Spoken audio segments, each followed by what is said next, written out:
session for the El Dorado County Fire Protection District Board meeting for February 20th, 2025. Can I get a roll call, please? Director Britton, Here. Director Rogan, Here. Director Edmondson, Here. Director Gilchrist, Here. Director Kaiserman. Here. Mr. Chairman, the quorum has been established. Thank you. Okay, we stand for the pledge of allegiance. I pledge Allegiance to the flag of the United States of America and to the republic for which it stands, one nation, under God, indivisible, with liberty and justice for all. Okay, move to item 4, the approval of the agenda. Do we have any discussion about that? If not, a motion? Mr. Chairman, I would request that we have representatives here for item number F under departmental matters, and if we could move that up ahead of A, so that if Darby doesn't wish to stay for the entire meeting, we won't make her sit through the entire meeting. Okay, we will move item F to the top of department matters. Any other changes to the agenda? Do we have a motion? And a second? Second. All in favor? Aye. Do we have to do roll call for that? Okay, sorry, we got to do roll call since you got Nikki online. Director Britton, Aye. Director Rogan. Aye. Director Edmondson, Aye. Director Gilchrist, Aye. Director Kaiserman. Aye. Consent calendar, all items approved on a single vote except those pulled for individual discussion and action. Do we have any discussion on the consent calendar? I have one comment. I think there's just a typo in the minutes. It says that we allow 5 minutes for public comment, and I think we changed that to 3, so it might just be a carryover. And that was on page.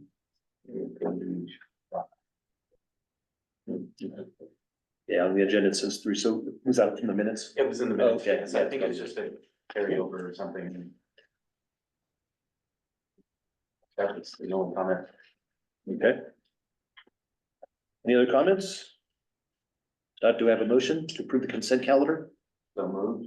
Second. In a second, roll call please.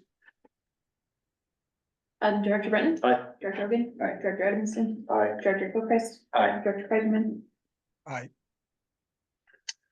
Okay, item 6, public comment. Any person wishing to address the board on any item that is not on the agenda may do so at this time. Public comments are limited to 3 minutes per person. Do we have any public comment? Anyone online? Okay. Move on to item 7, report of action taken in closed session.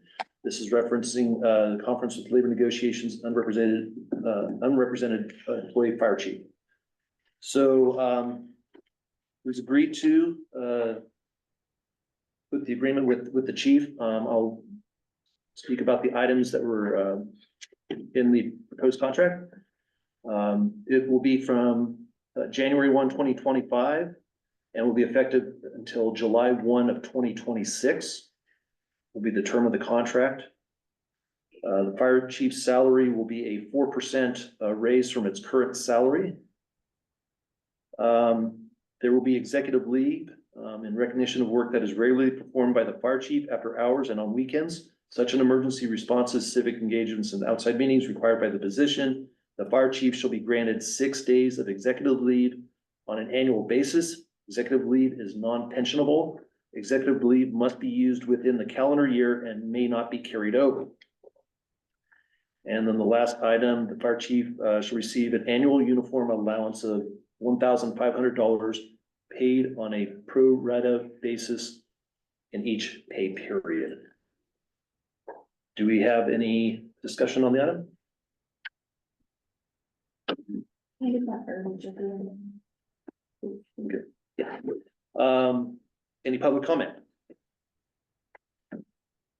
Online? Okay, so I would need a motion and a second to move forward with the contract as noted for the fire chief. I'll make a motion to approve the employment contract for the fire chief. Second. Okay, we have a motion and a second. Roll call. Director Britton, Aye. Director Rogan, Aye. Director Edmondson, Aye. Director Gilchrist, Aye. Director Kaiserman. Aye. All right. Thanks, chief.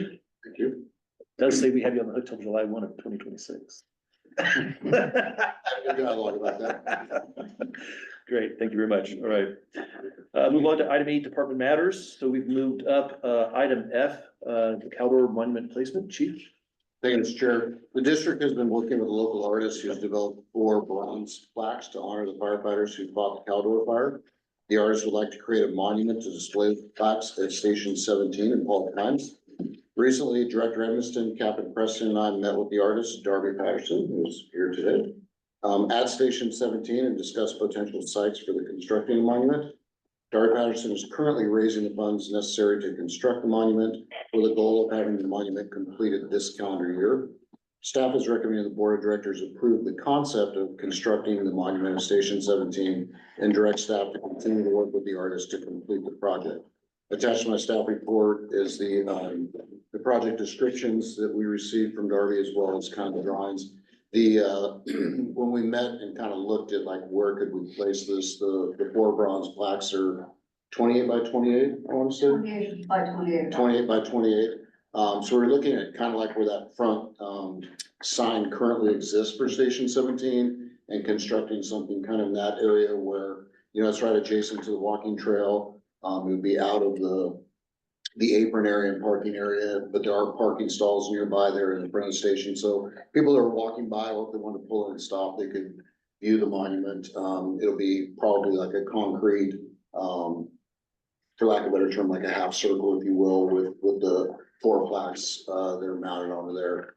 You know, there are some conceptual drawings of what that would look like, but at this point, after our meeting with the artist, so we'll bring it back to the board and just make sure that conceptually, the board is in agreement with having us move forward. Moving on the path of doing that, I think it's a good project. It acknowledges the work of all the firefighters. And 17 is a good spot to do that. We don't have anything, like I said, it's not finalized yet, but I just want to make sure that there's an agreement that we can continue to work down the path of getting the final, rendering and location. Director Edmiston is there. I'm like, do you have anything on that to that? No, just, I mean, meeting on site, I mean, the amount of work that she's put into this project already, very high quality project, and I endorse it 100%. Thank you. Appropriate to hear from Darby. Do you have anything you'd like to add? Well, you know, I got a couple of pictures here. I thought that's, you know, better than 1,000 words. So, you know, we've gone back and forth about what something would look like, how much room it would take up, et cetera. And when we looked, with the chief, and could you mind passing it? And, trying to fix it so it's, have it so that it's visible for visitors and locals, et cetera. And honestly, we're kind of hoping that if we do this right, then it's going to be yet another attraction that's going to bring people into town and down into our main street of town. So, we want to, work with whatever the area is best. We can do it with like 4 panels that are backed up, because these were meant, when I designed it, you'll see I did it like with 2 sides. So it's either 2-sided, or we could do it with 4 sides. There are 28 by 29 or so. We will encase those in some kind of a concrete frame and with some rock and make it look real pretty. The garden group there has suggested they would like to be able to put some greenery and such on the bottom of it. I raised all the money to pay for the casting of this, which is about $22,000. Bronze, as you can tell, is very expensive, and it's kind of there forever. So that was from lots of donations from lots of places, individuals, and a foundation I tapped. So the next thing we're doing is working on making sure that we can pay for installation and maybe find some, you know, friendly volunteers in the community that have certain skills that could help with like cement or, you know, knowing how to dig foundations and things like that. You know, see how much volunteer help we can get, and then we still have some money put away. Karen Duncan has been working with me, and she's been helping a lot with getting the word out with a lot of the groups that she's involved with and leads. So very appreciative of community support and very hopeful that it all goes well. So, you know, thank you so much for considering it. If you've got any questions, I'd be happy to answer. Excellent. Thank really look good. And these are two that are completed with design already? Yeah, yeah, they're all completed. Oh, they are? Yeah, there's one, I have one that, I did, this is done in wax first, and I don't want to tell you this whole, process of what you have to do, but after I make a wax, it goes to the foundry to get poured, and I got a wax that I didn't like the way it looked, and so I've been working on it in my laundry room at my house here. And I'm gonna take it down and have it cast, they'll do it right away, it'll take a couple of weeks, but it is really it's a many step process, and it takes a long time, and unfortunately, it's very expensive. I don't know how to paint, so.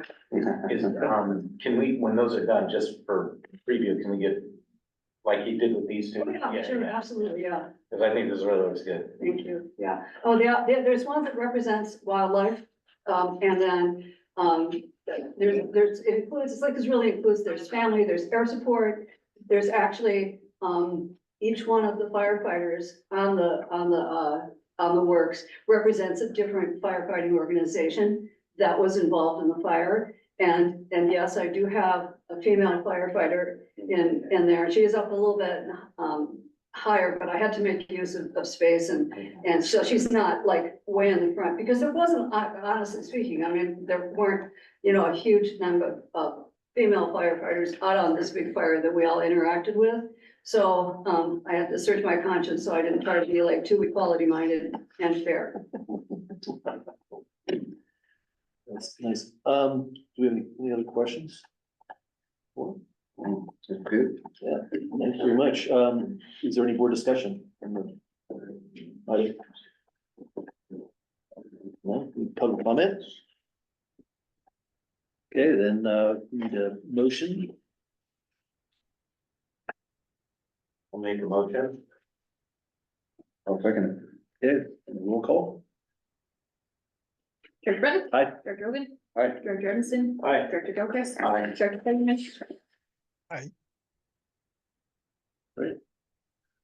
Thank you very much. Thank you. Yes. Well, thank you all for your work, sincerely meant, because I've been involved as a news reporter with firefighters a long time. And I've been in the midst of what you do, and I admire you all very greatly, so thank you. Thank you. Thank you for coming down. Appreciate you being here. Would it hurt your feelings if we leave? No, that's why we moved you up, so you don't have to endure the. I didn't figure you'd want to stay. All right, we'll move on to, move on to department matters. Administrative support position. Thank you, Mr. Chair. The Board of Directors approved a job description and salary scale for the administrative support position during your January 16th, 2025 regular meeting.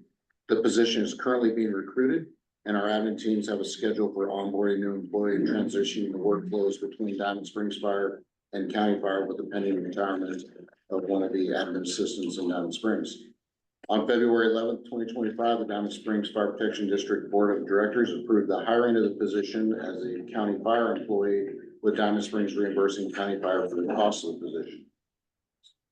Staff would recommend the Board of Directors authorize Fire Chief to move forward with the hiring of the administrative support position under County Fire with a reimbursement from Diamond Springs utilizing the current shared service agreement.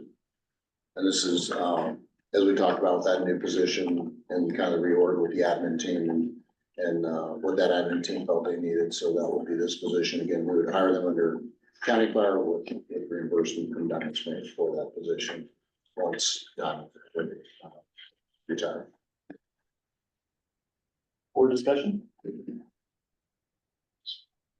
One question was in, I'm assuming, I don't like to assume, but is coming in above, so the shadowing of the new person that's taking over the retirement, this will enable that to occur in more manner once the person's hired. Get the transition really is our current admin team that are absorbing some of the duties from the retirement that is gonna happen in Diamond. They're actively doing that right now. This position is more of that front counter, administrative support position, and our current, person, Gina Alvarado, that works at the front counter, she'll be going full-time into fire prevention. This position will become that front counter position, so there'll be probably a couple of weeks of onboarding training with her. But a lot of the duties that, are taking place in Diamond. A lot of those are shifting to Kathleen, shifting to Gina, shifting to those other folks, so that's taking place right now. Yeah, and I guess I'm seeing it, it's just gonna provide staff that's taking over more bandwidth because it moves the people in to take care of what, okay. Yeah, I see this as one of the great benefits to the annexation, have given us flexibility to restructure and take advantage of situations like this, so. Great. And we already had a good discussion with the admin team, but they did exactly what we hoped they would do and exceeded actually. And their process was good and the end result that they came out with was exactly what we needed to do, so. Again, like I told you a while back, my hat's off to them, they did a great job. Any public comment? Hearing none, motion? I'll move to create the new administrative support position. You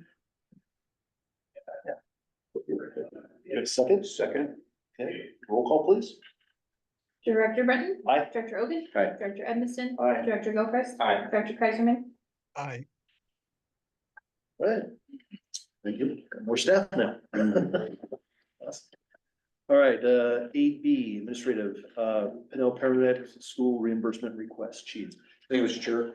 The district has been working with the Alberta County Community Foundation on various training opportunities and support. The foundation has previously provided financial support to our members for attending and completing paramedic school.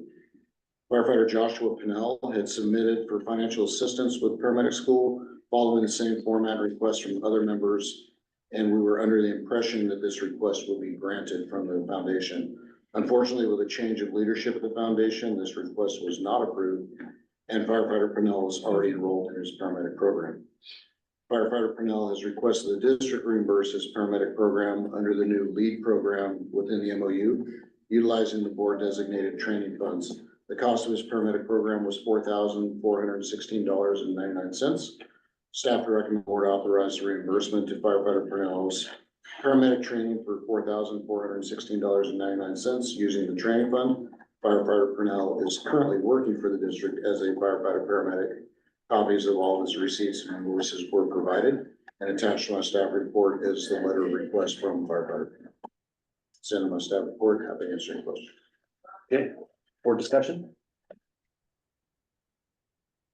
Well, so this is, I mean, you guys know I've been supportive of this concept for a long time. And I think the work that the local did in making the proposal for the LEAD program adjustments was a good move, moving us forward, and it's what we envisioned. So it's an investment into our employees, and we already have the mechanism in place. We envisioned it, so. Yeah, and I mean, in all fairness, I mean, you know, he went into it with the full Yeah. understanding that, hey, this was, it's unfortunate that the Alvarado Foundation kind of reneged in a way on what they've been doing. It, is there any, looking at maybe change their mind on these? I had a good discussion with their new executive director and, when this got denied, and the board for the foundation is looking at a little bit of a pivot where they're looking at more, community projects and programs versus some of these specific training things. And, you know, like I said, we had a couple of members that put in for it, were granted that, had a conversation with the previous executive director, was like, yeah, we could do more, just have them follow the same format. So, while I wasn't guaranteed to firefighter Pinell, all indications were there that he followed the same format, and he actually has, had some military, background that he was allowed to use some of his GI funding and stuff like that, which is why that bill is, for that I permanent was gonna say program that's- is really low. It's just very low. So, but he definitely had the impression was there, and he did follow through successfully. He's working for us now. He's part of it. I just think it's unfortunate that the foundation is making that kind of pivot. I mean, public safety and improvement of public safety and, you know, but it's their money, I guess they kind of Going to. So prior director had many conversations with them about how they're structured and, providing funds to the community and so forth. And I had believed or understood, the way it was explained is they had a fund that was towards, or let me rephrase it. There are several funds for various areas that the donors said, this shall go for this activity. And the example Bill gave me back then was, there's a couple that got married, they met in the library of Stanford, were not able to have children, became very well off. And they solely directed that all their money was to keep El Dorado County libraries open past normal hours. And that's where the money had to be used. And if the county, and two things, if it wasn't gonna be used there, then the money gets pulled out of the foundation and goes somewhere else. And if county government decided to say, well, we've got someone else funding it, we're gonna take budget away from it, it would stop the funding. So very discrete appointment of where funds should go. And with that example, I had understood there were several people from El Dorado Hills throughout the county and so forth that had made donations into funds that were to be directed for specific agencies. So it's troubling to hear that there's a pivot or something that's not going to where trusts or funds, when people have passed, are not going to where they're directed purpose. So I don't know if that came up in your conversation, Chief, or not, but Through my conversations with the previous director and the current director, I wasn't made aware that they have specific funds that were allocated, specifically for these type of things. It was more of even, they had to have, we had to have Pinell resubmit like an application packet, which was new because the previous ones basically just sent in a letter. This was very much more, standard forms with things, and then they said, they were looking more at community programs and things like that versus individual. That was the direction from their board. But I'm not aware of, what their funds are and what's earmarked or designated. So. I may ask you for the contact info, just to have a conversation. Or no, I will ask you for it. I can speak to the Marshall Foundation where our funds are, but I'm not familiar with the community foundation numbers. Yeah, it'd be nice if that is the case, and maybe they can advocate for like if they don't have an appeal, or like something, or just in general, for public safety, people want to, for these kind of things. Like we've got firefighters that want to upgrade to become paramedics, here's a way to pay for their tuition, it's an improvement to public safety, improvement to the community. And, for the individual, obviously, it enhances their skill set, so. Yeah, if you have that conversation. Just to be completely transparent, I was looking at some of, after my event last year, some life planning things and so forth, is that some funds would be put aside for directed purpose. And hearing that, it just is troubling to me. No, absolutely. To Yeah, that. that was set up originally that way, and they changed it. And then I did have another comment, I just wanted to, and it's just like.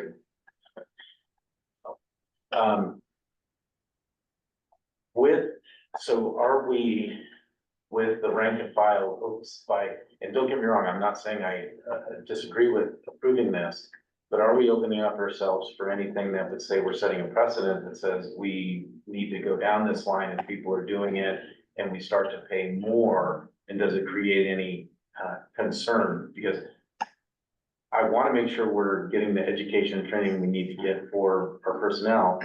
I am concerned because I'm looking at the budget, razor thin. Are we gonna set a precedent that we're gonna have to start shifting money? And that's my concern.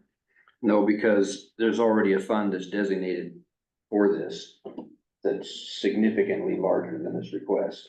And the agreement we made with the local on the MOU for the LEAD program envisions exactly this kind of thing, so Yeah, we already I don't have any concerns about that. And if we have to have that concern later on, we talk about what the overall budget line is for that line, but right now we have a significant amount of money in that line. or like $200,000 or something like that. So that was the other, I looked last night, 12:30, I was trying to find that line item, and I found, class, 4540 for training associated with MOUs.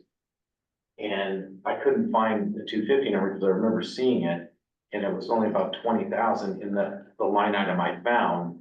And so I just wanted to, what line item is it? There's a designated, reserve line item. Right. For educational training that the board set aside. Like 4 years ago. Yeah, it's been a 4 while. years ago, $200,000. Is that, oh, okay, And that's segregated, and it's a designated accounting reserve.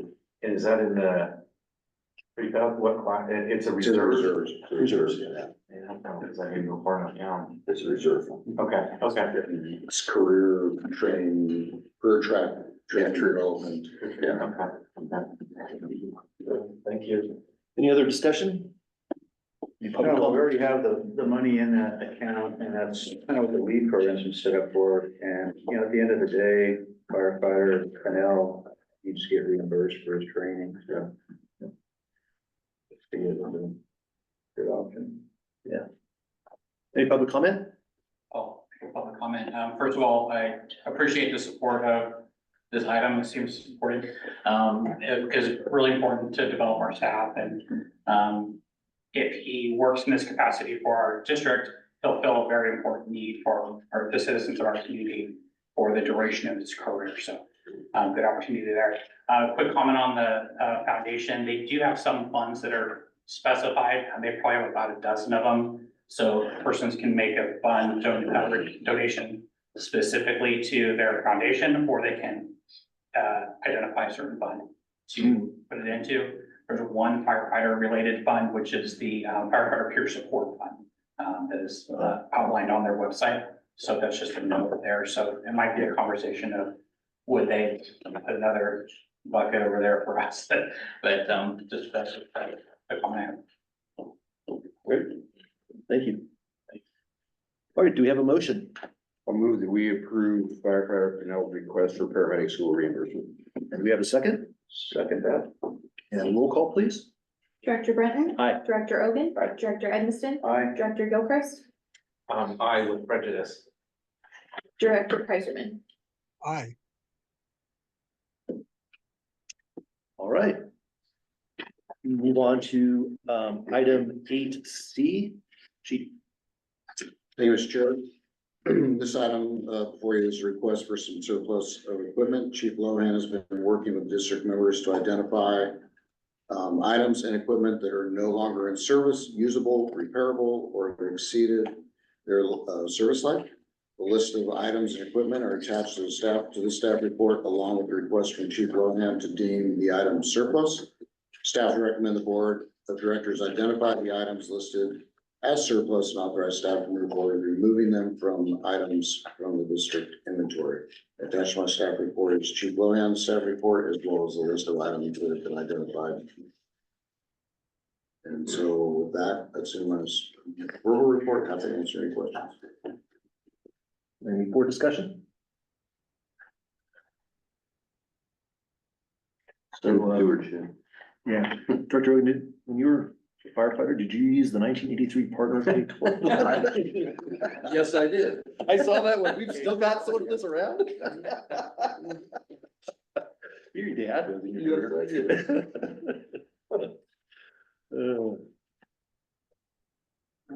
I'm surprised we still have a lot of this stuff. I am still too. around. There's a good cleanup going on. Yeah, well, that's good. So any, got any questions? Public comment? Do we have a motion? Make a motion to approve the request for surplusing be supplied. Second. And I have a second. Roll call, please. Director Brennan. Aye. Director Ogen. Aye. Director Edmiston. Aye. Director Gilchrist. Aye. Director Kaiserman. Aye. Item 8D, administrative, the fiscal year 24-25 budget amendment, Chief. Name is Chair. The district has received several revenue sources that will be received to offset equipment purchases. These revenues will be realized after the board of directors approves the final fiscal year 2024-25 budget. The additional revenues revenues cover equipment expenses and do not affect the overall operational budget for the district. Those items are the AFG SCBA grant, which is a total of $538,687.27. Development impact fees for the truck 28 equipment of $260,417.60. And the engine 49 equipment reimbursement from Diamond Springs of $130,000 for a total of $929,104.87. The expenditures are listed below my staff report that basically offset these costs. And attached to staff report is the proposed budget amendment provided by Chief Dutch. Staff recommend the board approve the mid-year budget amendments as provided. And I also received an email from Chief Dutch, kind of outlining a little bit of further information on this. There's an increase of $929,104.87 in the class 640. That's for the apparatus and the SCBA's. There needs to be an offsetting increase of the $929,104.87 in revenue that needs to be shown. This increase in revenue is now being depicted in the 1800 category, which brings our total projected revenue for fiscal year 24-25 to $17,288,876.90. And again, this isn't new additional revenue that we're adding to the budget. It's grant money and the offset for the equipment, and those expenditures are going right out. So it does increase our bottom line, but our expenditures go up the same dollar amount of the $929,104.87. More discussion? If I recall, I'll last say year, that- maybe it was We need to obviously approve this, because if we don't, we can't get it paid out or the costs through the county. So this is just Right. a stamp we have to do every time there's an adjustment like this. Yeah. That's exactly what I was thinking, and we found that out kind of the hard way It's- a year ago or two, and It's a process we have to go through, because we're gonna show that additional revenue coming in, but we don't have a line item, for example, of spending $583,000 on SCBA's. We have to go show those line items of expense, but then we have the revenue that's coming in to offset that. Public comment? Hearing none, do we have a motion? I'll make a motion to approve the mid-year budget amendments as provided. And we have a second. Roll call, please. Director Button. Aye. Director Oben. Aye. Director Evans. Aye. Director Jokers. Aye. Director Kaiserman. Aye. Item 8E, administrative, the LAFCO special district election. Chief. Yes, Mr. Chair, we're anxiously been awaiting this opportunity. LAFCO has notified the district of a vacancy on their commission for one of the regular special district seats. This appointment would be a 4-year term beginning May of 2025 and ending May of 2029. Board members of the El Dorado County Fire Protection District qualify for consideration of filling this vacant position. The board may choose to nominate a member for consideration by the Special District Selection Committee within LAFCO. The special district nomination form is attached to the staff report. Staff is neutral on the item, presenting the opportunity to the board for consideration and discussion. And attached to my staff report is the documentation from LAFCO if we have any members who wish to be considered for a spot on the LAFCO commission. Board discussion? Do we know what position created this? Or what? Yeah. Bear Camp wasn't the special district. Was it City from the Hills? He's still there. It might have been Heidel from the Hills. Oh, that's probably it. I It was probably. guess he was transitioning and he was on LAFCO. I don't know. He was on as a He supervisor. was on as supervisor, but he might have been transitioning. I'm He was going not sure back- that it could be. He was going back to the special district. Yeah. With the Hills. Because the supervisors appoint someone as one, right? There's usually 2 supervisors, a regular and the alternate, and then there's representatives from cities and special districts and all of it. It's a time commitment. They meet every other month. Yeah, I don't know exactly in between how much. But it's not like a twice a month thing or it's. No, they typically meet, 6 times a year. Anyone interested? Actually, I I see some I am. wheels. I figured as much. You would. It's like, when you get this, But it probably would be good to yeah, Yeah, have somebody on there. yeah. I am interested. Do we have to do a formal nomination process with the board or? So yes, the district, the board would need to nominate a member. And then there's just a form we fill out, you're nominating that member. Director Brown will need to sign as a presiding officer. And, that will be submitted to LAFCO prior to March 10th. And then there's a committee that will gather the nominations. I've seen in the past where they do, like interviews and then at their meeting and make an appointment. So if you're interested? Yeah. Okay, so we would just have to do like we do for our nominations. Yes, so it's an appointment for 4 years because an open one or a position became open. I seem to recall at one point we had to vote when for the special districts. I remember we had a ballot and we had to go through every board member ranking and voting and Oh, yeah. so, but And that this may one be is is that, so I'm hearing is it an appointment then when you get in based on it, or are they gonna go through the ballot process? The nomination will be presented to LAFCO and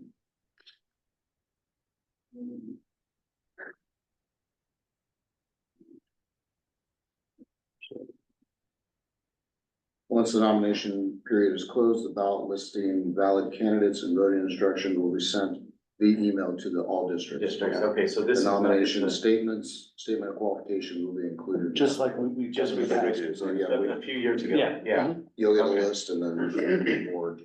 And it depends on how many people raise their hand that right, are interested. I mean, right, so start politicking. Just- yeah, it could be, well, you could be the only person, or they might have a couple Yeah, of people, or, yeah, yeah, you never yeah. know. Okay. I think last time, You know- maybe you know, 4 or Tim, 5. 4 or 5, and I believe the Huge board number. ranked them, like you said. Yes. Star number 1 choice, number 2, number 3. This Yes, is Brian Beercamp's spot. Is it your council? Yeah, because he's listed under EID? special district for EID. EID. Yeah, and so he's transitioning to the board position, so this is Beercamp's spot. Yeah, All right, well, I'll nominate Director Gilchrist if he's willing to serve. And I'll second that. And then, roll call. Director Benton, Aye. Director Roby, Aye. Director Evanson. Aye. Director Curtis, am I supposed to, I can say aye, I suppose? Yeah, you can go for yourself. Yeah, okay. Director Aye. Aye, All right, good luck. congratulations. Thanks, now we're putting that away. Thanks. We'll get them all. We'll fill this out before you. Okay. All right, moving on to item 9, board matters, addition of ad hoc committee, JPA. Chief. Thank you, Mr. Chair. At our last board meeting, we had some discussion about the committees and sign-in sheets and activities and attendance and those type of things. And there was a request to bring back and agendize a discussion about establishing an ad hoc committee for JPA. We've had a couple of board members that have been intermittently attending those meetings and be involved with that. And so the discussion for the board would be if you want to have a formalized committee that does track and attend the JPA. So Mickey, this is Lloyd, do you want to jump in or you want me to? Yeah, no, I think it's really important that we attend this and report out what's going on, because it's a significant part of the fire department, and we get significant revenues, and we need to be a part of this and attend those meetings. And I've been attending them for years, and I think it's really good that even though the chief reports out on it, I think we need a more formal ad hoc committee because of those issues. One, obviously, the changes going on with contracting, and the revenue stream we receive from it, and where the fire engines where the ambulances are gonna possibly be placed, and who the directors are and everything else. It's a really important part that we attend those meetings and report out. Yeah, I think that, we don't attend them in any kind of a voting role. We're just a member of the public, but we're a member of the public representing our district's voice.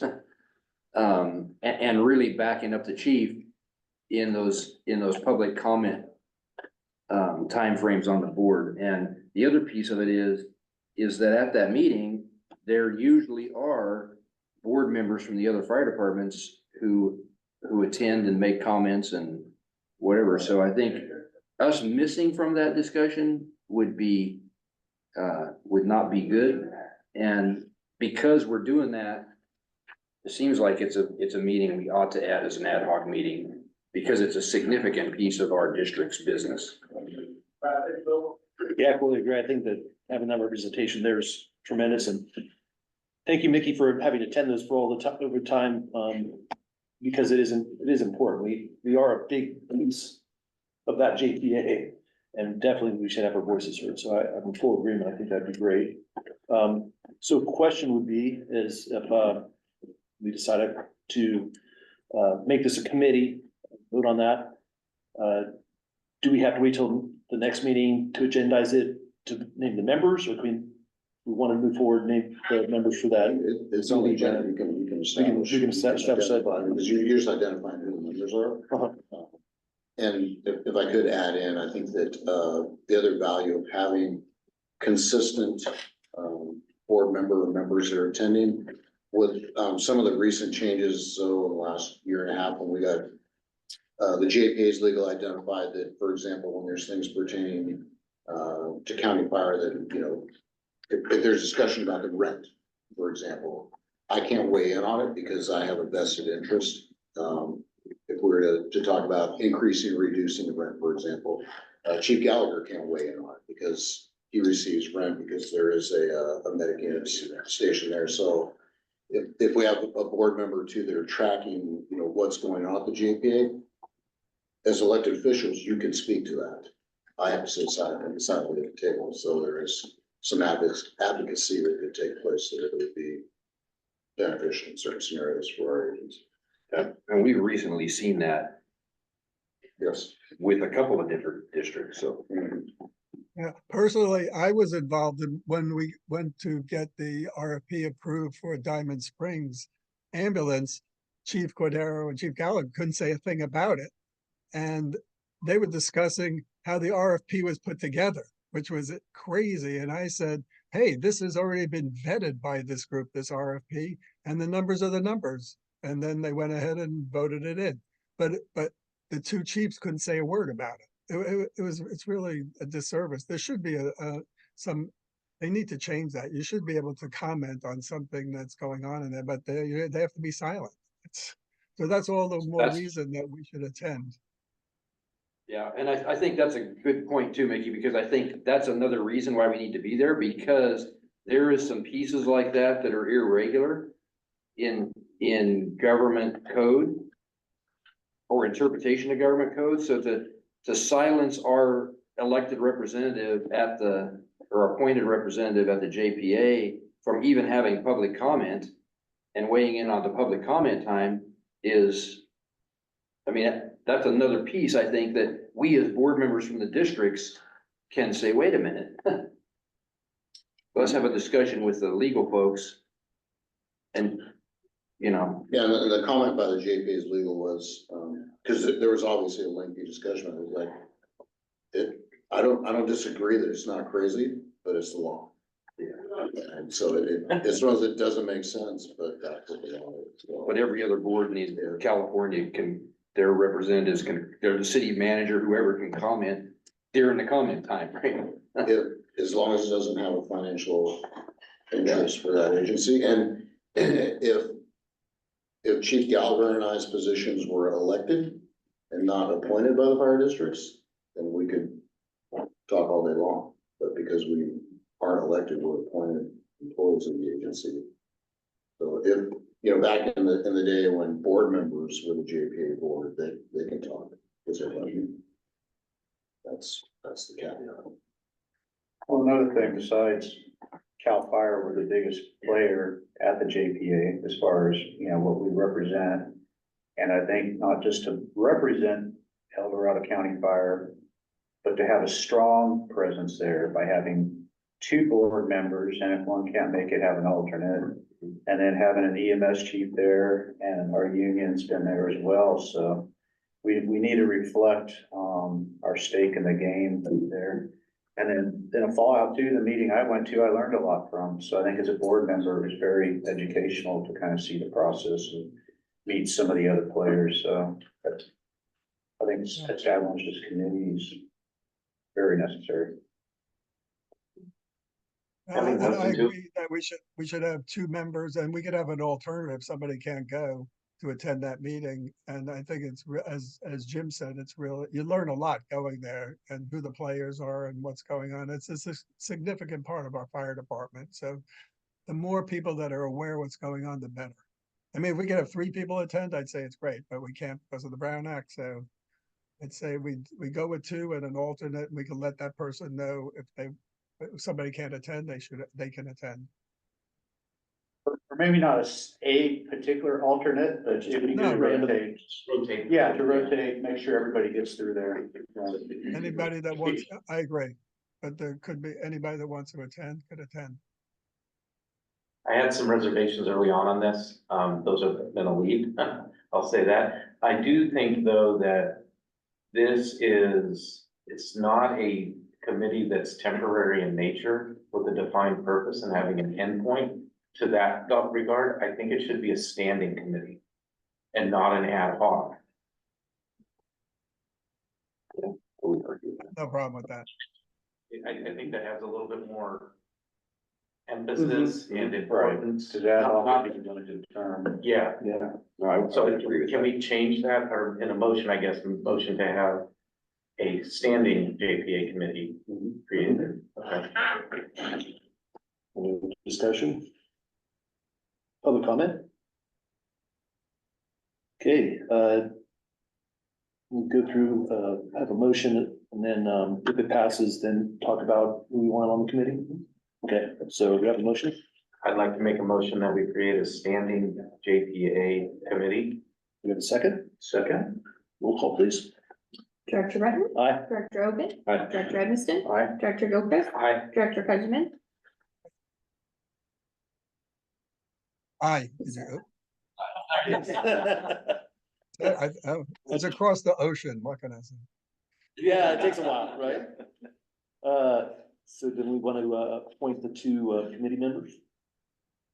Yeah, I mean, directors Kaiserman and Logan have. Yeah, they're good in there, so I don't see why you mess with So that. both you guys are good with that? Mhm. All right, Yeah, I am happy to attend those meetings. okay.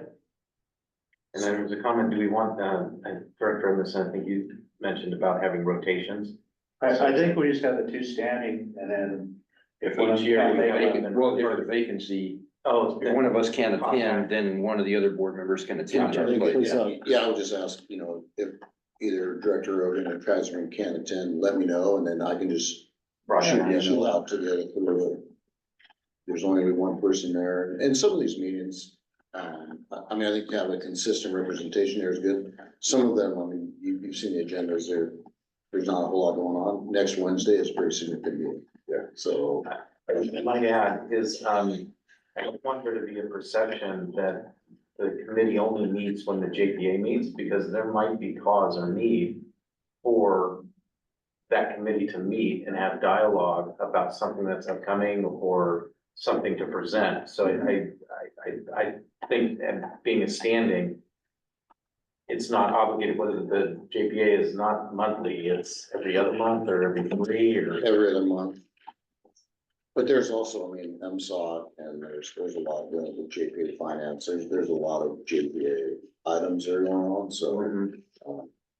We can make sure and get that information out to the group, and then, yeah, there may be times where we see something and, hey, let's go grab coffee and chat about this Right. before the meeting next week. Chief Cordero, is it possible to get, so that we get the agendas sent to us? Because I usually get them through you. Can we have them send both Ogun and I the agendas?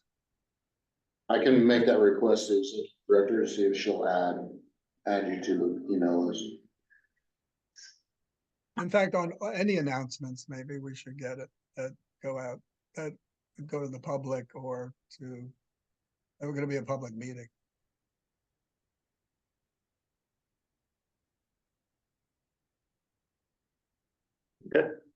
Then, comments good, all right. Item 10, speaking of committee reports, standing committees, budget and finance. You wanna go first, Mickey? Yeah, why don't you go first and I'll fill in? Okay, let me pull it up here. So, I've been a little bit busy, relative to revenue sources. So just to pull my notes, so in budget and finance, I've had discussions with, meetings with state, federal, county personnel relative to, relief from sales tax and ERAF, and as well as, acquiring or retaining PILS funds that are associated with money that associated with the district. So had a meeting with, Senator Alvarado Gill's team, talked with her about possibility of putting two bills forward, one to, address relief for sales tax on a local perspective as well as state. So that, say for instance, I don't know what's Placerville, 8.25 sales tax. So the state bill would go forward, if it goes forward and comes out of committee passes, would in the Placerville area, any purchases made would be exempt from the full 8.25 sales tax. Now, if the purchase is made in Shingle Springs or Camino, I think they're at 7.25, it would be a 7.25 saving. They drafted the bill. Mickey and I have copies. I forwarded a copy to Chief Cordero and Chief Dutch, just as an FYI from the finance point of view. I even asked, just because I didn't want to assume, can we make this retroactive because of all the purchases we did this last year? They said typically that doesn't happen, but I didn't want to assume because I don't want to assume no. I'll ask and then get the no. And they said typically the legislators don't like to give money back, of course. So she said we would have a bill number. She'll send me the bill number tomorrow. She's asked for, she specifically said, would you like to come and testify? And then we can bring someone else to testify. And then whoever wants to come and voice their support, be it the labor group or whoever, to say this is good because it keeps resources here. It's not a double taxation, meaning property taxes were paid and then you're taxing the spending of those property taxes again. So it kind of gets into some of that. And her team is, and that was at a meeting I initially had with the senator, and they want to go forward with that. And so they're bringing that to the table. ERAF, there's a bit of a discussion with her on ERAF as well. We looked at, and thank you, Captain Gansky, for providing all the information from the list of everyone that contributes and then distilling it down just to fire services. There's a discussion with that. It's somewhat of a third rail at the political level, is going up against the education unions. Even though if you say you just pull out the fire piece, but everybody else, the cities and other local governments contribute, it would only be what, about 104 million, I think is what we said, right in their ballpark, maybe 110. But we were trying to, and then in a subsequent meeting with a presentation with Joe Patterson was talking about that, and he said, don't even say rep because got to stay away from it. But he did say, quote, perhaps, and we came with the idea of a reimbursement on the back end, as opposed to paying the ERAF, pay the amount for ERAF, but then the state somehow gives a reimbursement back. Another thought I had with it, and Nikki, we probably need to dive into this, is, and I was talking with some people in the public, they said, well, with the federal government shutting down Department of Education or proposal, should that come to bear, the monies that that federal agency was taking would be pushed to the states. And then might be, say, look at a relief in the amount of what is taken from ERAF to reduce what's being taken out initially, or just say eliminate it from the fire districts, or eliminate it until you justify the amount that you're getting from ERAF, maybe have that discussion. So there's been a lot of work relative to that. Sheriff Lykoff, there's a meeting set up for Tuesday at 11:30. Mickey and I will be attending. I was trying to get Director Oken to attend because Mickey's in Hawaii, but Mickey's able to dial in and participate. So we're gonna be meeting with the sheriff on Tuesday to talk about PILTs and what's in his budget. Does he have an or does the sheriff's office have an MOU with the federal government, or is it a mutual aid request?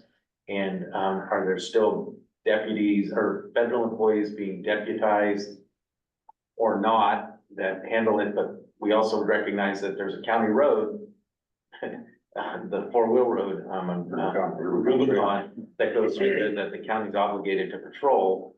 The sheriff wouldn't get reimbursement for that, but if there's something else in the federal land, potentially they do. But I have also heard the Leos come in, and if there's arrests, they take them down to the jail and they're handled here. So we're gonna verify that. Also had a meeting with, come to find out, his son works in the controller's office. When I was asking about where is some letter of justification that says you can have this money and put it in your general fund. And so he basically says, above my pay grade, I've got to give it to my supervisor.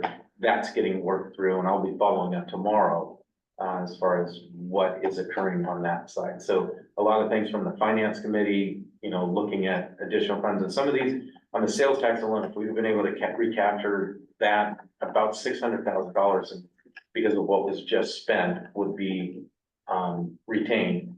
As an example, if we to say purchase next year in this passage difference, but all our fuels, anything that would be taxable would have sales tax relief on it. So I think that's a big win, and it'll be all fire districts in the state will benefit from that. So, Mickey, I'll did I just say add- anything? Yeah, just one thing. When we met with Assemblyman Joe Patterson, Chief Cordero attended, Chief Dutch, Jacob Pagansky was there, and some other firefighters around the area. But what he said is, do not mention ERAF, which Paul hit upon. And we talked about it, hey, take the funds from us and we just want a reimbursement. He said the best way to do that is to get to everybody and by this upcoming budget that's going to be ready in May, or April or May. And he said we should just hit every single assembly person with that they should request those funds to go back to those special fire districts. So I drafted a letter and I've given it to Paul. We'll check it out with Chief Cordero once we finalize it. But I've also grouped it by, I took these analysis that Jacob put together and broke it out by each individual, it's by county, and I listed all the assembly people by county, so then we could then send them how much is being deducted in their county for ERAF. And so that we can hit them up so they can then possibly ask in this budget process to reimburse us. So it's a work in progress, but hopefully we'll get that out in early March. So, and then one other thing, we had every month we receive from Chief Dutch an analysis of where we are versus the budget, and everything's in alignment except overtime, but there's going to be some reimbursements coming in from that. So everything looks okay as we go through the year fiscally. Yeah, just to tag on, Assemblyman Patterson noted in the presentation that he is on the finance committee for the state. And he said, we may not even have to do a bill if you can get everybody aware, is that they can put a statutory change in the budget that would, and then he said it in essence becomes law, that would force a reimbursement for the ERAP funds back to the district. And I want to say statutory or it becomes statutory, but I can't remember the exact term that he used. I think that's correct. Is that what it was? And so he said, if we can get the word out on this and keep away from the ERAP discussion, it might be a cleaner, easier way to get the funds coming back to the district. Yeah, I think what we need to advocate for going forward though is whatever we do is statutory. I mean, whatever the fix is statutory, because if it's just a discretionary, if it's just a discretionary allotment every year, it's just like TOT in the money. We had never know whether they're gonna get it or they're not gonna get it. So whatever the fix is, needs to be statutory fix. Right. Yeah. Oh, and then We all agree with Taxes, that. yeah. It's gotta be statutory. absolutely. And on the sales tax bill, they're putting it forward. It will have a sunset date, but they said they'll typically, after the first time, they'll then put it into perpetuity once it's done at that point. So on PILT, Mickey and Paul, tell me what you're hearing, because, you know, Mickey, when you and I met with Brooke Lane up in Tahoe, we talked about the PILT money, and once she understood what it was, she was like completely in agreement that, hey, the fire service agencies that are providing service in the federal land should be getting some of that money back. And I've heard that maybe a couple other supervisors were in that same camp. Is that true? Mickey, well, I've had discussion with two supervisors and they're in favor of it. Now, I just read in the Democrat the other day, they had a budget issue that, and part of it was, well, we give you top money. I'm like, no, this is not top money.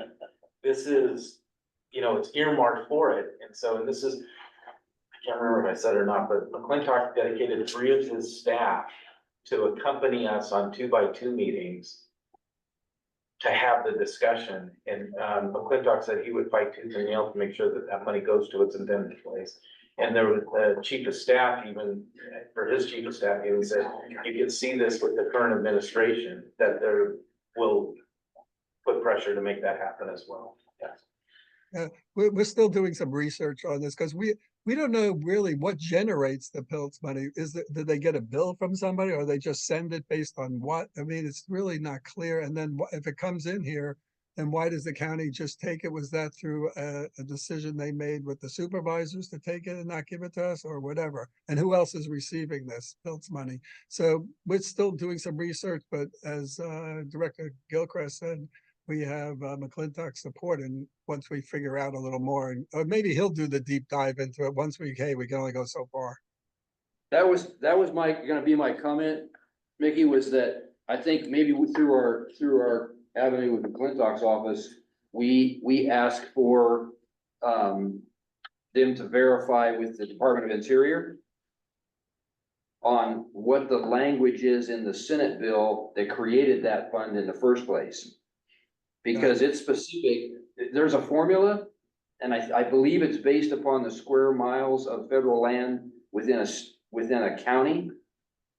And then there's a number that's attached to that per square mile piece, and that's how the funds get generated. And then what it goes to specifically is spelled out in that Senate bill. Yeah, I did a AI search on it and it landed with many of the points you just touched on. A few more were that it's to compensate because you can't tax for those responses on calls. And so it's primarily for that. And then there's been discussion we've talked about is, so what are the districts that have federal lands, be it Department of Agriculture or U.S. Forest Services or Interior, which is BLM.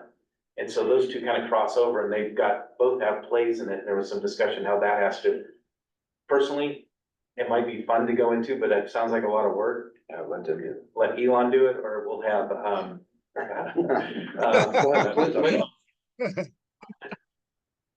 so, right. yeah, I think I'm with you on that, boy, Director Rogan. I think that's the right way to go. All right. Good. Good for budget and finance? I'm done. All right, good stuff. 10B communications and outreach, Director Gilchrist, you got anything? So, nothing really other than, putting together for the first meeting. I sent out an email this morning with the 4 proposed dates based on what we've done in past years, for the 4 times in the year. Tentatively, we have a meeting for next Friday at, 25, 1 o'clock. So just let me know if there's conflict and we'll just adjust accordingly, and I'll publish these unless anybody says no can do on any of the dates that are out there. And then we'll just pick a different one real close to that date. Also, one of the things I like to do, and I've been working on it a little bit, is the vignettes or communications out. Based on various areas of the budget from a revenue, from a nation perspective, to make people aware of what it costs, what revenues come in and what the costs are to run the district.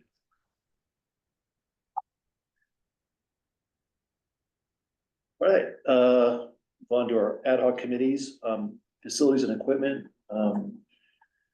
Director Edison and I had talked a month or 2 ago about this.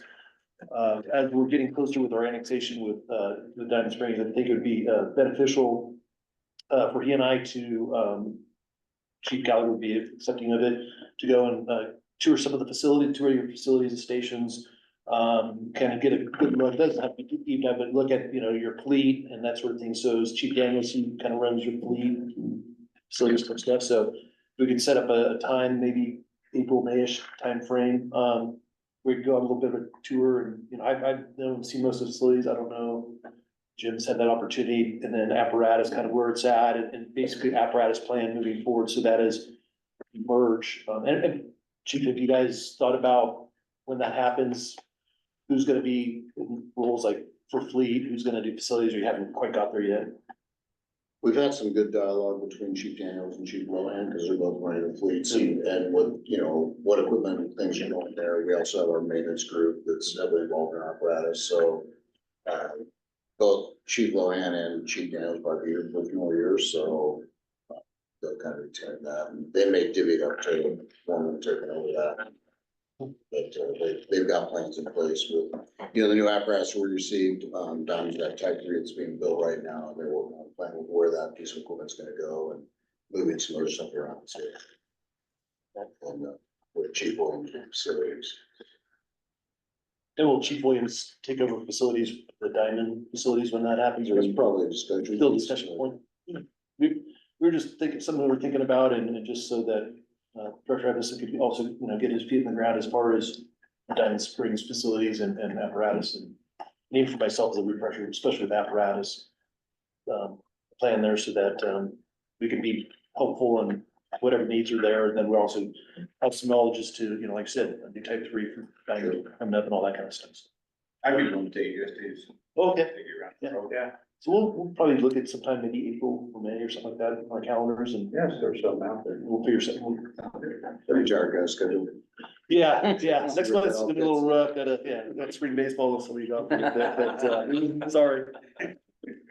Rough life. Maybe, as it comes together, just for familiarization or situational awareness, when I first came on as director, Lloyd took me on a tour for all the things, just familiarization. I think it might be good for the board, the entire board. Well, you might know, but, to become aware, I'd be open to just do a ride along or whatnot. See it, I think that would be good for the entire board, and vice versa for the Diamond board. Or the potential whoever might be coming over as well. Yeah. Anything else for facilities equipment? No, that's it. So I'm gonna throw that out there. Human resources. Well, our HR stuff is mainly reported out at closed session, but we did have that one item today with the chiefs. We don't have anything else besides that right now. Diamond Springs, Edward County Annexation Working Group. I think I can report that because I worked there, this last one, we met on February 5th, kind of gave an update on where we're at with the LAFCO process to the group. Had some good conversations regarding the MOUs, both for both locals, the admin team, discussed Fire Prevention Bureau and there's a MOU component to that. We also had a good discussion on the org chart for the admin team. They had presented to the group kind of what they see as that organizational structure moving forward for the admin team. And then I think we've had some conversations about the command team and a potential restructuring of that, where, you know, currently we're running both fire chiefs and then the 6 division chiefs, 2 per shift, making a transition on that to 1 fire chief, 2 deputy chiefs, you know, like an operations deputy chief, an administrative deputy chief, and then running, going back to the single battalion. That would take your chief officer pool from 9 down to 7, but having that second deputy chief in there really adds a layer of consistency and protection for the agency, knowing that our next fire chief is gonna come from the outside. Also with that reduction, you know, I would encourage the board to kind of earmark those funds, because in a year, 2, 3 years, you may find that that system is working well, or, you know, we're gonna pivot and maybe we only need 1 deputy chief and going back to the 6 battalion model. Those things can be kind of down the road discussions, but I think on the initial kind of the group consensus was having that the 2 deputy chiefs up there really allow for a little more strength and direction for the agency to kind of keep us on track, knowing that, again, that next fire chief coming from the outside, they're not gonna show up Monday morning, 8 AM and just go to work. They're gonna need a lot of insight and guidance and direction, and so having 2 deputies that can really help facilitate that, along with, you know, when LAFCO says, yes, you guys are good and we're patched over and merged, that creates a whole another layer of things that may transpire. That'll probably be 18 to 24 months of administrative things. I mean, simple things of PG&E bills, vehicle titles and insurance and all of those. Somebody's gonna have to ensure all that stuff gets squared away and at a foundational level. So Josh Land just raised his hand for that. He's a highly qualified people. But, Yeah, I am a 30 years of the. but and you know, I'm kind of that forever optimist guy, but we have to be realistic that with somebody coming from the outside, there may be an issue. And so having 2 deputies that, if they need to, can pull board members aside and say, hey, we need some assistance here. Or heaven forbid, this individual comes in 6 months, says, this isn't what I thought it was gonna be. I'm going back to, you know, wherever I came from. To have 2 deputies there that can say, okay, well, let's circle up and regroup and keep moving forward. If it was just 1, that would be a precarious spot for the agency to be in. So just to build in that layer of protection for the agency and really for the, you know, the rank and file to know that things are gonna be taken care of is a good move. So that's kind of discussion. They were looking at moving in that direction. Chief Gallagher and I are working on job description for the deputy chief position and starting to formulate what a testing process and things like that would look like. So not completely ironed out yet, but we're working through that process. We also talked about the county negotiation, which that'll be coming forward once LAFCO moves our application along. Touched a little bit on some of the public education pieces and whatnot, town hall meetings. And then still looking at the Lexipol for our policies and procedures, that type of thing. That was kind of a nutshell of the board meeting.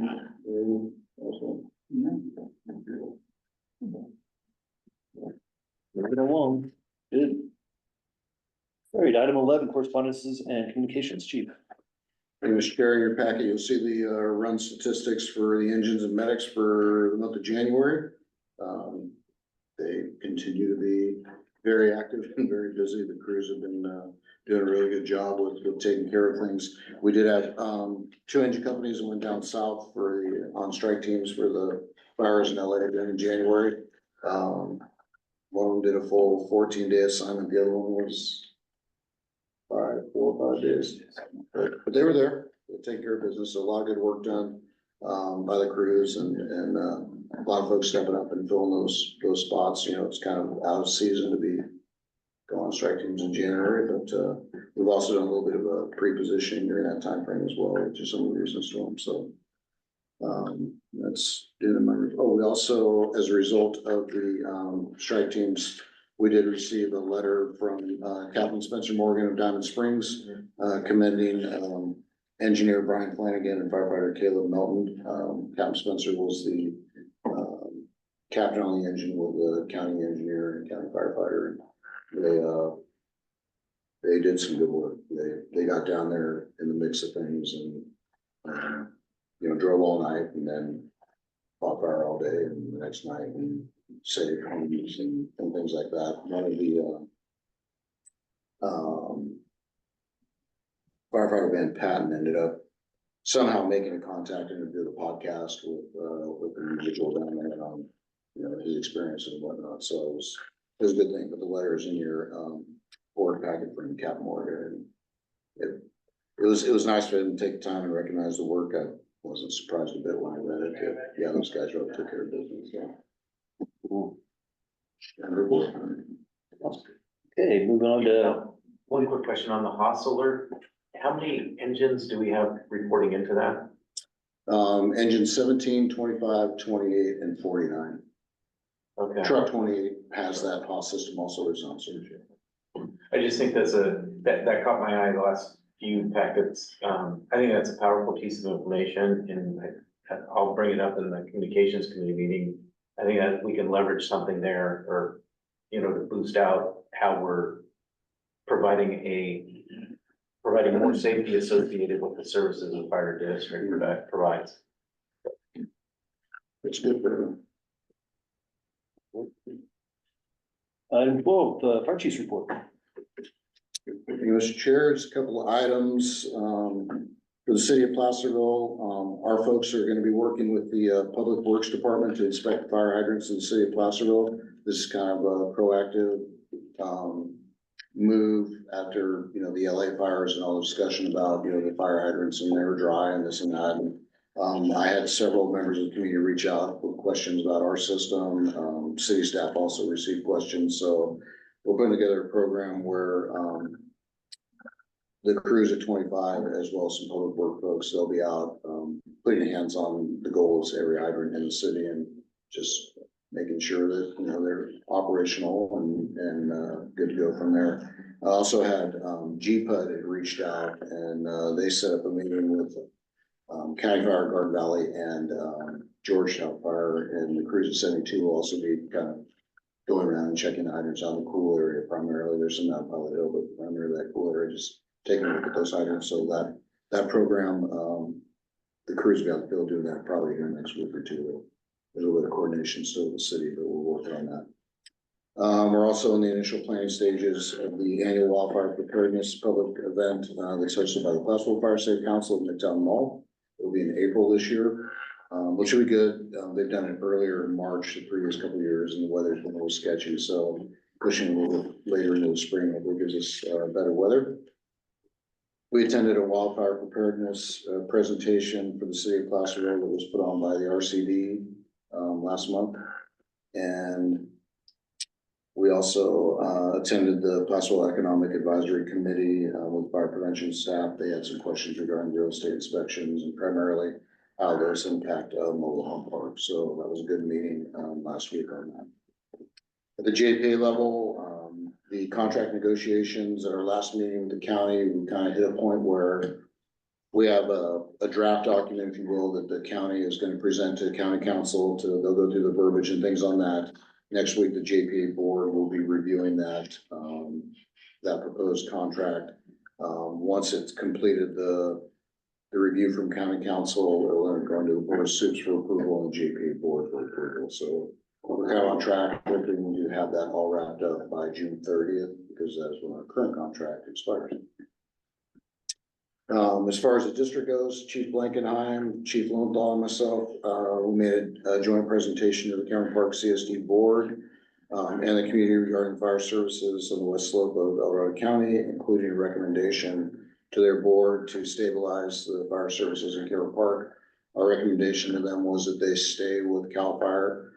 Through some conversations with Chief Blankenheim and Chief Lowenthal, CAL FIRE is going to be able to retain that 2.0 staffing model on existing contracts for the foreseeable future. So with all of the challenges that the CSD is going through right now, really, it's in their best interest to, in our recommendation was you guys take a tactical pause, sign a 3 to 5 year deal with CAL FIRE that leaves both of those stations staffed, figure out what you're doing in the CSD, and then figure out from there, what they want to do moving forward. There were some questions posed about, engaging conversation with our agency, and really, my recommendation is that they figure out what they've got going on down there and kind of get themselves really in a position where they're able to approach this board and have a meaningful dialogue, because right now, with the challenges they have, I don't think it would be, meaningful to really sit down, and our board's gonna have questions that, in my opinion, right now, they can't answer, so. For the community down there, that's our recommendation. There's, members from our local were there, members from Elbow Hills local was there, it was a good discussion. We also, as I mentioned earlier, pre-positioned some, resources, for the storms in early February. There really wasn't a lot of impact, there was some of that, flooding that takes place in Cameron Park whenever it rains, but, locally, not much there. The crews at Station 19 are still at Station 23. Chief Williams this morning, and between the adjuster, the contractor, and the district, they've kind of got, okay, this is what it's gonna be. That's gone back to the umbrella of the insurance company to get approval to move forward, and we'll start those repairs at 23 with the crews back there. Chief Shepherd and I met with representatives from Strawberry Fire Safe Council last week. They're gonna be hosting their event again in May of this year. So Jim will keep you in the loop on that. Looking at doing that, their community awareness for the upcoming fire season. And then here in the next over the next couple of weeks, Chief Gallagher and I will be having captains meetings with all 3 shifts, all the captains, and it's kind of an annual meeting. We do just get everybody in the same room and talk about what we're doing this year. So also, a last minute thing that came in was an email from Dan Waddle at CSD looking for support on Assembly Bill 2449. And what that pertains to is the changes that took place during COVID for public meetings that allowed for Zoom participation and those type of things. There was a change last year where they were looking to exempt the just lost my train of thought on it, the requirement for board members to file that emergency declaration every month that we're still under a state of emergency, so they wanted to retain those things. This pushes that those parameters out until it's January 26th. So looking at doing that. They have a form letter of support that they're looking for. I didn't get the email until yesterday or day before, so it wasn't something we could agendize, but if the board would like support on that, I'm happy to fill out that and not take action, but give direction. For us, there's really not a whole lot of change other than, again, we don't have to declare an emergency, and it allows that provision for remote access, similar to what Director Kaiserman is doing today, but there's also the provision for if there was an emergency that a board member today, for example, called, one of you called and say, I can't attend, I need to attend remotely. The board could then take action to allow participation from that member, even though that location is not close. And I have copies of I think I emailed out. Yeah. Got copies. Any discussion on that item? Do you have, Chief Cordero, do you have to get back to them? Is there a timeline on when we have to either agree with them to send in our letter of support? The email from Dan Wall, I believe they needed it by March 10th, I believe was the date on it. And it's just a form letter. It's you fill out and we either support or we don't. So it wasn't time to agendize it, and it'll be before our next board meeting. So it sounds like there's 2 pieces. Go ahead. Yeah, it sounds like there's 2 pieces. One, extend out a declaration of emergency. And then the other is to maintain, like what Director Kaiserman's doing, to go forward, right? That piece that Director Cousins is doing today, that's always in play, but there's another clause that's in there, like I said, if for some reason a board member, and really what drove this, if one of you developed COVID and say, I can't be here today, I have COVID symptoms, we don't have to have your location and things posted if it's an emergency, because it's of the short notice. The board would just need to take action, at the beginning of the meeting, acknowledging that this board member was unable to attend due to medical, but we're going to allow him or her to participate in the meeting. I don't see any problem. It's that group that we support. I think we should follow along with that and send in our agreement to go with it. Everybody's in agreement, then we get direction to the chief. Yeah. All right, good. Good. And report. And report. All right. Item 13, board comments. Board comments? Got a couple. First one, I was at the Elks Lodge, Placerville Elks Lodge, and became aware of I guess way back in the day, right, at consolidation time, and Chief, you may know the person, I provided a heads up on that. I was pulled aside because of my role here, said, hey, were you aware that Carl Ruppert passed? He was a battalion chief for Pleasant Valley, and right around the time of the consolidation, he had, and they showed me photos of his badge from Pleasant Valley Station 2. And, let a recommendation or not accommodation, it was of his recognition of his service by then the Placerville board and this board back to there. And the family, and I asked, the family didn't even know they should have reached out to the chief and said, hey, one of our members has passed. And so the person asked me, would you be able to say something at the board meeting, or would the district be able to do something? I said, well, I'll reach out to the chief, and I was gonna bring it up in comments, so maybe this can be agendized for appropriate acknowledgement to someone that served and was part of bringing county fire to where it is today, in the initiation. So I just wanted to mention that in comment that perhaps that can be brought up. Whatever is appropriate, chief, I'll put you in touch with the guy and. Yeah, I can reach out to the family and see if there's, Carl Ruppert was a volunteer battalion chief when I joined Pleasant Valley Fire Department back in 87, 86, so, and then he retired from the agency in, like 92, I think, it was right after consolidation. Sorry, yeah, so that was the one comment there, and then the other is, I was trying to pull up last month's recording and then December's, because I was trying to recall what had happened and I didn't want to read the minutes. And I couldn't find them out on the YouTube channel, so I don't know if we've aged out or something's aged out or. No, I just haven't uploaded Oh, it yet. okay, so, yeah, so if we could get those up, that'd be great. Make sure you get a lot of likes. Well, it was interesting. Well, it came up in conversation. I said, go here and look. I don't see it. Any other board So, comments? yeah, just on the 27th, chief, I have a presentation with the Fort Jim Fire Safe Council. That's what it started out as. There used to be a Pleasant Valley Fire Safe Council, but it's pretty much non-existent. Fort Jim has pretty much taken over a large piece of that anyway. So it was originally scheduled to be at Shadow Ridge, but now they've had so much, they've asked me to come be a keynote speaker for their meeting. So they're basically giving me the full, like an hour and a half time frame. They have several questions they want to ask, all just general knowledge stuff. So, they've moved the meeting now to the Grange, Pleasant Valley Grange, because they exceeded the capacity that Shadow Ridge can hold, so. That's a good thing. So that's good. Yeah.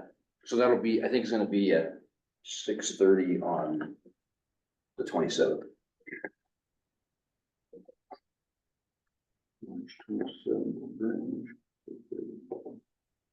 I'll plan on turning to see, either Captain Duncan or Chief Shepherd or whatever else. It'd be awesome if one of them could go. I reached out to Chief Shepherd to see if somebody could come, because Because one of the questions they have is about, water tanks. Is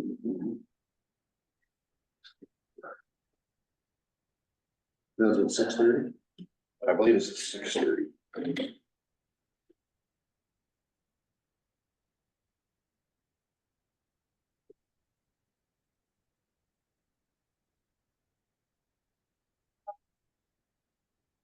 Oh, sorry, 7:30.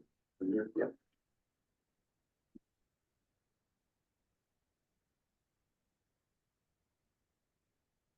Other board comments? None, future agenda items. For March 20th meeting. Anything? Recognition for the. Recognition. Yeah. Okay. And if nothing else, then do we have a motion to adjourn? So we'll. Second? Who was the second on that? Thank you. That one? We all. Aye. Director Oben. Aye. Director Evanston. Aye. Director Gilchrist. Aye. Director Kreisman. Aye, Back to the beach, Vicky. Yep, thank you. now you go to that my time. Enjoy.